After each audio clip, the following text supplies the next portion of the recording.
नमस्कार and I welcome to all of you in global lookout. दोस्तों, recently इस तरीके की न्यूज़ आ रही है कि ईरान अपने आर्मी या फिर सोल्जर्स जो हैं वो भेज रहा है रशिया में, रशिया की हेल्प करने के लिए उसका जो वॉर चल रहा है यूक्रेन के साथ उसमें। अब करंट सिचुएशन के बारे में अगर आप लोग को पता होगा तो ये अपने आप में एक बहुत बड़ी न्यूज़ है और ईरान की तरफ से एक बहुत बोल्ड एक्ट है। दरअसल हुआ क्या है कि ईरान पे ऐसा करने के लिए यूएसए ने एलिगेशन लगाया है कि ईरान अपने ट्रूप्स, अपने आर्मी या फिर वेपन्स भेज रहा है रशिया की हेल्प के लिए, लेकिन ईरान ने किसी भी इस एलिगेशन से साफ मना कर दिया। ईरान का कहना है कि ये सब बकवास है, डिसअपॉइंटिंग है और हम लोग खुद चाहते हैं कि जल्दी से जल्दी ये वॉर खत्म हो और किसी भी कंट्री को वेपन सप्लाई करने का मतलब है वॉर को और लंबा करना और हम लोग खुद एक पीसफुल सॉल्यूशन चाहते हैं। रशिया का भी कुछ ऐसा ही कहना है। दिमित्री पोलिंस्की जो कि डेप्यूटी परमानेंट रिप्रेजेंटेटिव है रशिया के यूएन में, इनने रिपोर्टर से कहा है कि जिन ड्रोन्स की आप लोग बात कर रहे हैं वो ईरानियन नहीं बल्कि रशियन मेड है। लेकिन वेस्ट, यूएस और यूक्रेन ये चीज मानने को तैयार नहीं है। यूक्रेन ने कहा है कि ये बिल्कुल ईरानियन ड्रोन ही है, रशिया बस अपने हिसाब से इस पे पेंट कर दे रहा है और कुछ कुछ अपना जो इंस्क्रिप्शन है वो लिख दे रहा है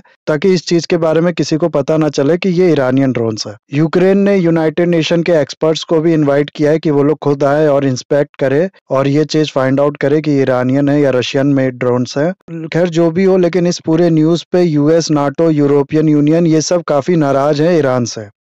यूरोपियन यूनियन ने तो सैंक्शन लगाने की भी बात कर दी है और वो पूरी तरीके से तैयार भी है सैंक्शन लगाने के लिए ईरान पे भी। ड्रोन, आर्मी ट्रूप्स या ट्रेनर तो एक बात है, अब कुछ एक्सपर्ट्स या फिर कुछ इंटेलिजेंस ऑफिसर्स का ये भी मानना है कि ईरान जो है वो सरफेस टू सरफेस मिसाइल्स या फिर बाकी तरह की मिसाइल्स भी भेज रहा है रशिया के लिए। अब आपके मन में सवाल ये आ रहा होगा कि रशिया, जिसको हम लोग मिलिट्री सुपर पावर कहते हैं, ये अकेला खड़ा है, फिर भी वेस्ट की हिम्मत नहीं हो रही कोई बड़ा एक्शन ले ले इसके अगेंस्ट। दुनिया भर की कंट्रीज को ये हथियार भेजता है, तो क्या ये अब इतना ज्यादा कमजोर हो गया है वॉर की वजह से, या फिर ईरान जो है वो बहुत ज्यादा मजबूत हो गया, उसके वेपन काफी ज्यादा एडवांस हो गए हैं जिसकी वजह से रशिया को ईरान से वेपन खरीदना पड़ रहा है? आखिर क्या कारण है इस चीज का कि रशिया ईरान से वेपन खरीद रहा है? दूसरा, वेस्ट भी तो सप्लाई कर रहा है यूक्रेन को वेपन, तो ईरान जब रशिया को वेपन सप्लाई कर रहा है तो इससे क्या प्रॉब्लम है वेस्ट को? इसके अलावा आखिर ये जो ईरान और रशिया का कॉपरेशन है ये हो क्यों रहा है और इससे किसको क्या फायदा है? ये सब प्लस इसके अलावा और भी बहुत कुछ आप लोग को जानने को मिलेगा इस वीडियो में। बस आपको एंड तक बने रहना है और अगर वीडियो अच्छा लगे तो लाइक, कमेंट, शेयर, सब्सक्राइब जरूर करना। दरअसल हुआ क्या है कि कुछ ईरानियन ऑफिशियल्स या फिर डिप्लोमेट्स जिनने अपनी पहचान बताने से मना किया है, इनने रॉयटर्स या फिर बाकी न्यूज़पेपर्स को ये बताया कि ईरान ने प्रॉमिस किया रशिया को सरफेस टू सरफेस मिसाइल देने के लिए। इसके अलावा रिसेंटली रशिया ने काफी हैवी यूज किया है ड्रोन्स का यूक्रेन पे अटैक करने के लिए, जिसके कुछ रिमेन्स जो यूक्रेन में मौजूद है उनको देख के ये बताया जा रहा है ये ईरानियन मेड ड्रोन्स है। इन्हीं सब चीजों को देखते हुए वेस्ट एलिगेशन लगा रहा है अब ईरान पे कि ईरान वेपन सप्लाई कर रहा है रशिया को, जिसकी वजह से रशिया अटैक कर पा रहा है यूक्रेन पे। और इससे पहले भी हाल के कुछ सालों में ईरान के जो ड्रोन्स हैं उसने काफी चैलेंजेस दिए हैं वेस्ट को। यमन, सीरिया, इराक में जो प्रॉक्सी ग्रुप्स है उनको ईरान ने ये ड्रोन सप्लाई किया जिसका उन लोग ने इस्तेमाल किया है। इसके अलावा सऊदी और यूएसए दोनों को ही लगता है कि 2019 में सऊदी ऑयल फैसिलिटी पे जो अटैक हुआ था वो ईरानियन ड्रोन्स का ही इस्तेमाल करके हुआ था। तो यहाँ मैं कहूंगा कि रशिया ने जो है वो विटनेस किया बिगेस्ट डेमोशन एवर। जो कंट्री अब तक ईरान को वेपन सप्लाई करती थी और ईरानी क्यों कई कंट्रीज जो हैं वर्ल्ड में वो वेपन्स खरीदती थी रशिया से इनकी मेरिट्स की वजह से, लेकिन अब रशिया को खुद वेपन्स खरीदना पड़ रहा है ईरान जैसी कंट्रीज से। तो सवाल यहाँ ये है कि क्यों रशिया ईरान से ड्रोन खरीद रहा है? क्या इसके पास खुद के ड्रोन्स नहीं है या फिर ईरान के जो ड्रोन्स है वो वाकई बहुत ज्यादा बेहतर है कि रशिया खुद का ड्रोन ना यूज करके उसके ड्रोन यूज कर रहा है? तो देखो, रशिया जो ड्रोन ईरान से खरीद रहा है ये है शहीद 136S, ऐसा बताया जा रहा है। ये एक कामिकाजी ड्रोन है। कामिकाजी ड्रोन वो ड्रोन होता है जो एक तरीके से सुसाइड अटैक करता है, यानी कि ये वेपन्स लेके जाता है टारगेट की लोकेशन पे और खुद वेपन्स के साथ एक्सप्लोड हो जाता है। इसके अलावा रशिया के अपने ड्रोन्स भी है जैसा कि जाला, लैंसेंट, ओरियन और ओरियन 10। अभी रिसेंटली पुतिन ने ये स्टेटमेंट भी दिया था कि हमारे 2000 ड्रोन ऑलरेडी डिस्पोजल पे हैं, लेकिन ये सब ड्रोन रशिया के बहुत ज्यादा कॉस्टली हैं और जितने मास लेवल पे रशिया ने ड्रोन्स का यूज करके अटैक किया है यूक्रेन पे, उतना इन सब ड्रोन्स को लेके पॉसिबल नहीं है। इतने मास लेवल पे ड्रोन्स के अटैक का मतलब था कि रशिया को कोई चीप वर्जन चाहिए था ड्रोन्स का, जिसके लिए रशिया ने ईरान का शहीद 136S ड्रोन इस्तेमाल किया। इसके अलावा अगर रशिया कोशिश करता कि वो सुसाइड ड्रोन का ना यूज करके बल्कि ड्रोन्स के थ्रू मिसाइल अटैक करता, तब भी वो चीज भी उसको काफी महंगी पड़ जाती इस ईरानियन ड्रोन के रिलेटिवली। इसके अलावा कुछ सोर्स के अकॉर्डिंग रशिया ऑलरेडी अपने 80 ओरियन 10 रिकॉनेसेंस ड्रोन लूज कर चुका है इस वॉर में, जब से ये वॉर शुरू हुआ है। तो ये भी एक बड़ा कारण है, रशिया जो है इतने महंगे ड्रोन आसानी से लूज नहीं करना चाहता है। इन सब के साथ साथ एक आर्टिकल छपा है द यूरोशियन टाइम्स में, जिसका कहना है कि ड्रोन्स के मामले में रशिया उतना कैपेबल नहीं है। तो ये भी एक बड़ा रीजन हो सकता है रशिया के इस ईरान से जो ड्रोन का परचेज है उसके लिए। इसीलिए रशिया ने ईरान से ड्रोन्स खरीदा और उसमें अपने अकॉर्डिंग मॉडिफिकेशन की, उसका प्रिसीजन जो है वो इम्प्रूव करने के लिए अपने जो टेक्नोलॉजी थी या इक्विपमेंट्स थे वो उसमें लगाया और फिर उसको यूज किया यूक्रेन पे अटैक करने के लिए।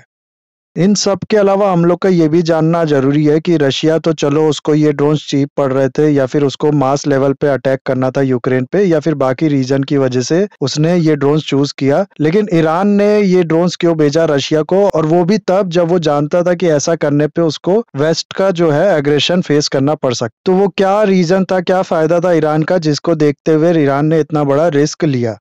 दरअसल इस समय क्या हो रहा है कि मिडिल ईस्ट में हम लोग देख रहे हैं कि यूएस, इजराइल और अरब कंट्रीज का ब्लॉक डेवलप होता हुआ दिख रहा है, और इसकी वजह से जो मिडिल ईस्ट में पावर इक्वेशन थी वो पूरी तरीके से डिसबैलेंस हो गया। ये अब अरब नेशन के फेवर में जाता हुआ दिख रहा है। इसी चीज को देखते हुए ईरान चाहता था कि वो रशिया से अपने जो टाइज हैं उसे स्ट्रॉन्ग करे ताकि जो पावर का बैलेंस है वो बना रहे, या फिर इस चीज की धमकी देके यूएसए को प्रेशराइज करे और उससे थोड़ा कंसेशन ले उसने जो सैंक्शन लगा रखा है ईरान पे, या फिर जो ईरान न्यूक्लियर डील है उसमें। इन सब के अलावा एंटी वेस्ट सेंटिमेंट जो है वो आज ईरान में जो गवर्नमेंट है उसका फाउंडेशन स्टोन है। अगर आप लोग को ईरान की हिस्ट्री पता है तो आप लोग जानते होंगे कि वहाँ शाह और रिलीजियस लीडर के बीच में पॉलिटिकल स्ट्रगल चल रहा था, जिसमें शाह प्रो वेस्ट था और ये जो रिलीजियस लीडर थे ये प्रो शरिया और एंटी वेस्ट सेंटिमेंट रखते थे। इसके बाद शाह की जो पावर है उसको रिमूव कर दी जाती है और ये लोग एक क्लेरिक्स गवर्नमेंट स्टेब्लिश करते हैं ईरान में। इसलिए ईरान जो है वो आज भी कहीं ना कहीं एंटी वेस्ट सेंटिमेंट रखता है, और इस तरह की कंट्री जो कि इसी की तरह एंटी वेस्ट सेंटिमेंट रखती हो उसके साथ अपने रिलेशन इंप्रूव करना चाहता है, मजबूत करना चाहता है। इसलिए ईरान चाहता है कि रशिया से जो है उसके टाइज इंप्रूव हो, क्योंकि दोनों कंट्रीज ये एंटी वेस्ट सेंटिमेंट रखती हैं। इन सब के अलावा एक इम्पॉर्टेंट फैक्टर यहाँ पर है टर्की से रिलेटेड। टर्की और ईरान की जो राइवलरी है वो हिस्ट्री से चली आ रही है, और आज भी सीरिया, इराक और साउथ कॉकेसस रीजन में दोनों ही कंट्री अपना इन्फ्लुएंस जो है उसे बढ़ाना चाहती हैं और इसके लिए कम्पीट करती हैं। अब हुआ क्या है कि यूक्रेन ने रशिया के खिलाफ यूज किया है टर्की के ड्रोन्स, जिसका नाम है बायरेक्टर TB2 ड्रोन। इस ड्रोन ने काफी नुकसान पहुंचाया रशिया को, उसकी आर्म फोर्स को, जिसकी वजह से काफी वाहवाही मिली है इस ड्रोन्स को। रिसेंटली यूक्रेन आर्मी ने एक वीडियो भी रिलीज किया था जिसमें कुछ सोल्जर गाना गा रहे हैं इस ड्रोन को प्रेज करने के लिए, इसकी तारीफ कर रहे हैं।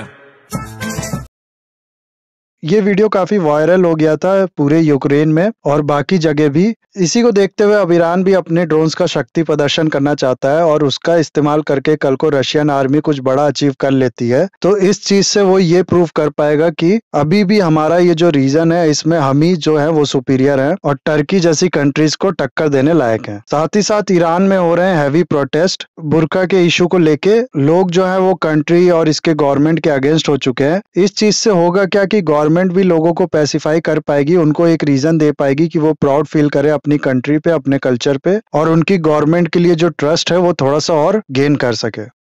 यही सब देखते हुए ईरान ने अपने जो ड्रोन्स है वो दिए हैं ये रशिया को। तो ये तो थी ड्रोन्स की कहानी। अब कुछ इंटेलिजेंस सोर्स से ये पता चला है यूएसए को कि ईरान जो है वो मिसाइल भी सप्लाई करेगा रशिया को, और इसके फतेह 10 और जयजर मिसाइल की पहली शिपमेंट ईरान रिसेंटली डिस्पैच करने वाला है। इसमें फतेह 10 की जो रेंज है वो 300 किलोमीटर की है और जयजर मिसाइल की जो रेंज है वो 700 किलोमीटर की है।